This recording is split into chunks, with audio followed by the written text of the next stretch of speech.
Halo teman-teman, kembali lagi bersama Novel Tuber dengan alur cerita Janji Kembali karya Layuma. Namun sebelumnya jangan lupa untuk like, komen, subscribe, dan juga klik lonceng notifikasinya. Kirani sedari keluar dari butik tadi merasakan keresahan di dalam hati. Setelah ditelusuri, Kirani sebenarnya tak ingin mengakui, tapi mencoba mengelak pun memang itu adalah akar dari rasa hati ini. Resah saat melihat Andra dan Tania tadi. Walaupun Andra tak terlalu menanggapi, tapi melihat usaha Tania mengakrabkan diri kepada Andra membuat sudut hati Kirani merasa tak rela.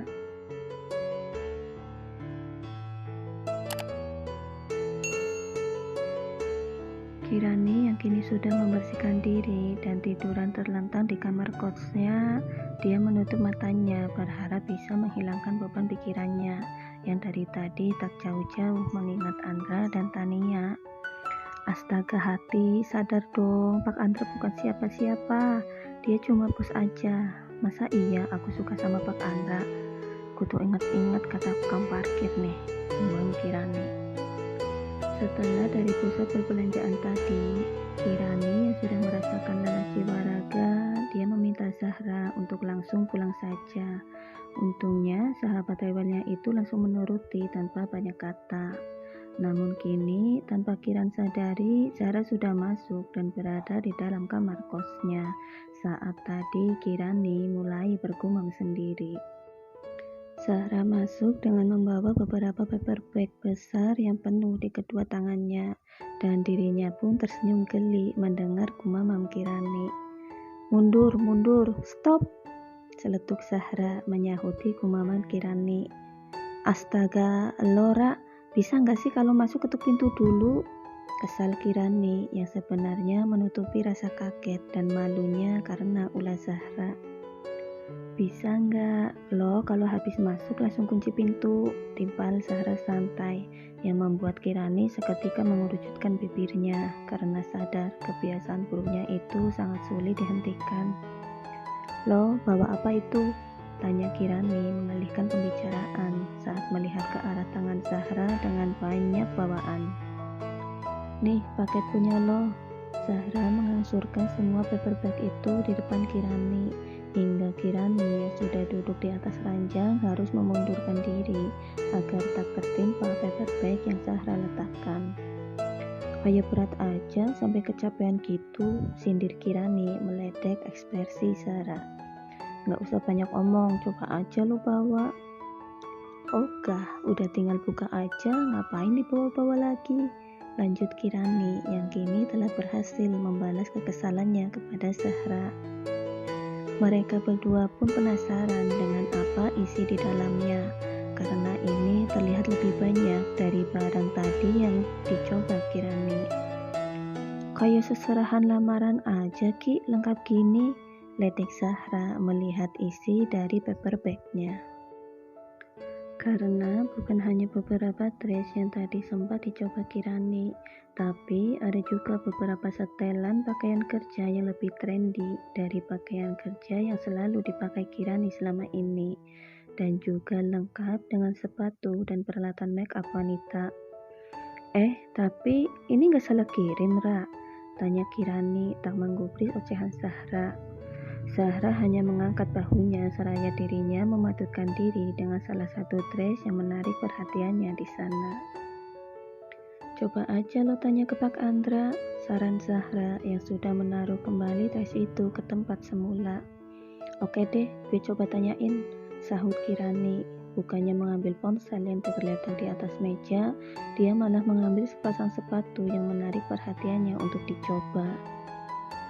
Oh iya, dressnya cocok buat lo aja, Ra. Lo juga tadi gak sempat beli dress kan? Lanjut Kirani yang melihat ketertarikan dari raut wajah Zahra saat mematutkan dress itu. Seriusan? Tanya Zahra memastikan dengan cerianya.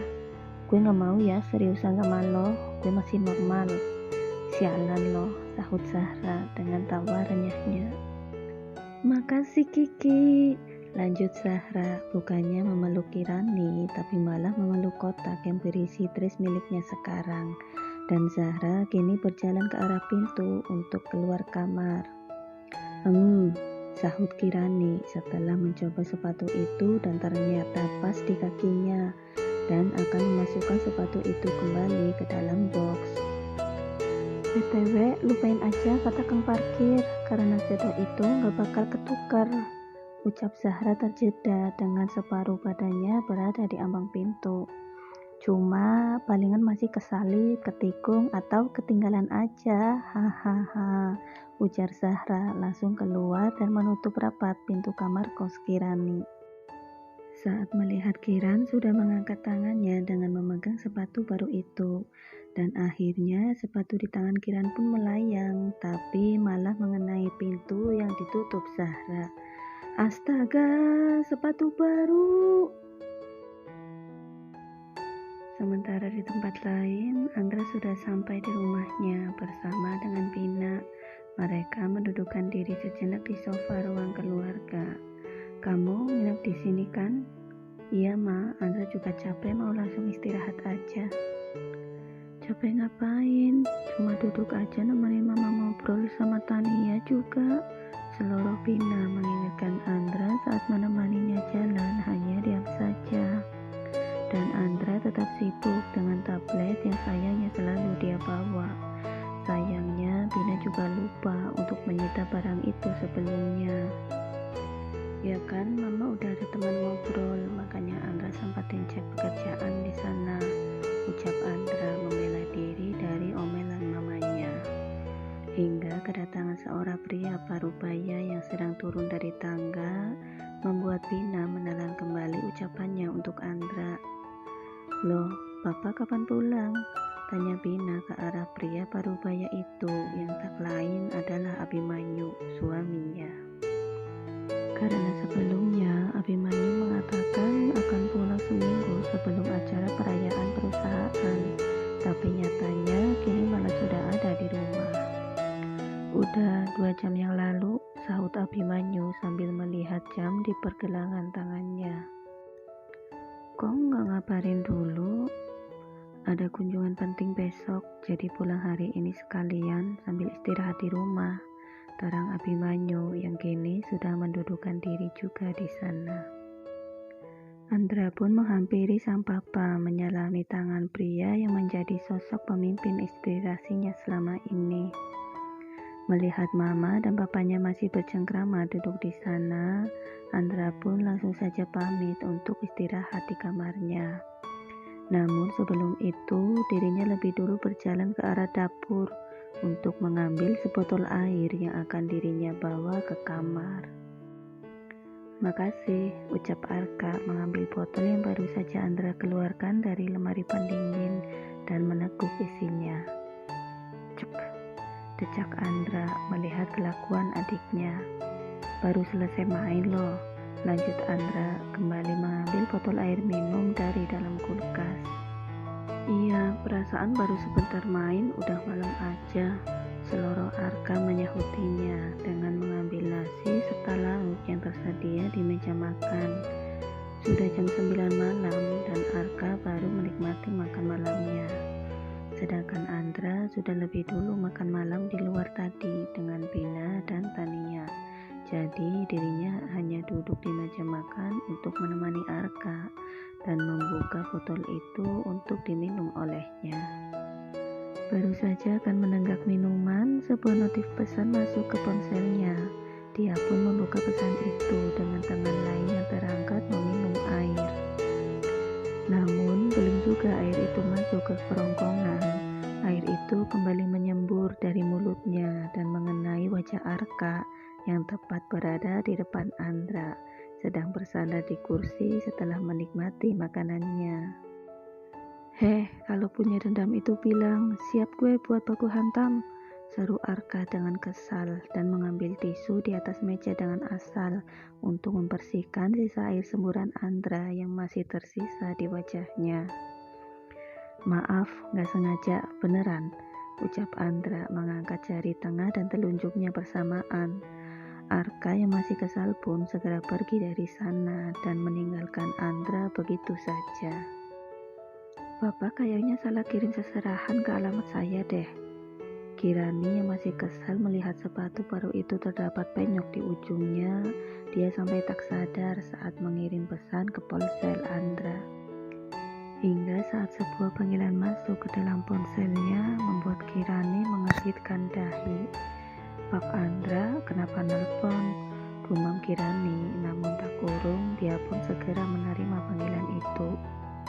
Halo Pak Andra, ya Kiran. Apa ada yang salah dengan barang-barang itu?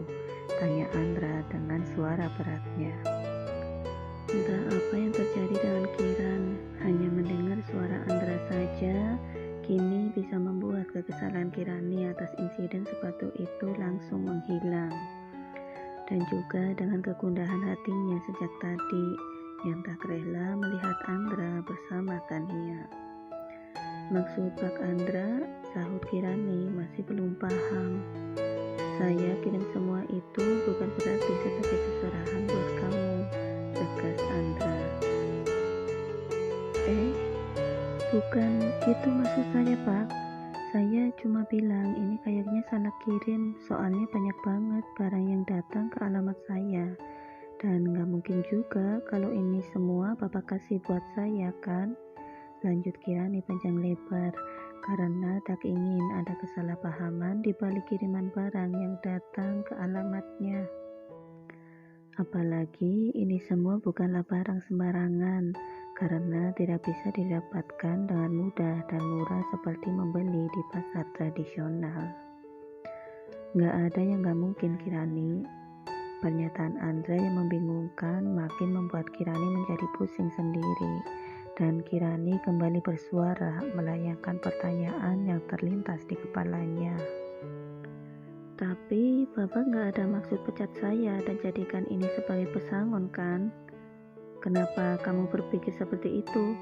Tanya Andra mengerutkan dahi, tak habis pikir dengan isi dalam otak Kirani.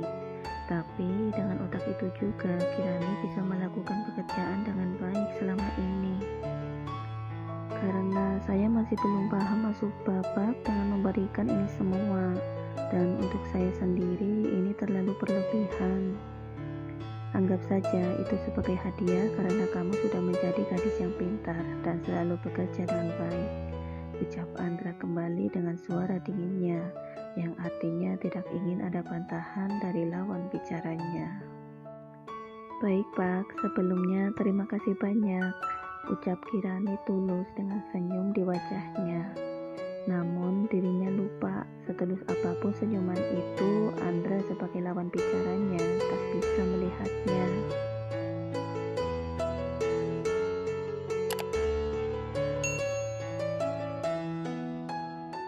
Terima kasih banyak teman-teman yang selalu setia mengikuti alur cerita Janji Kembali.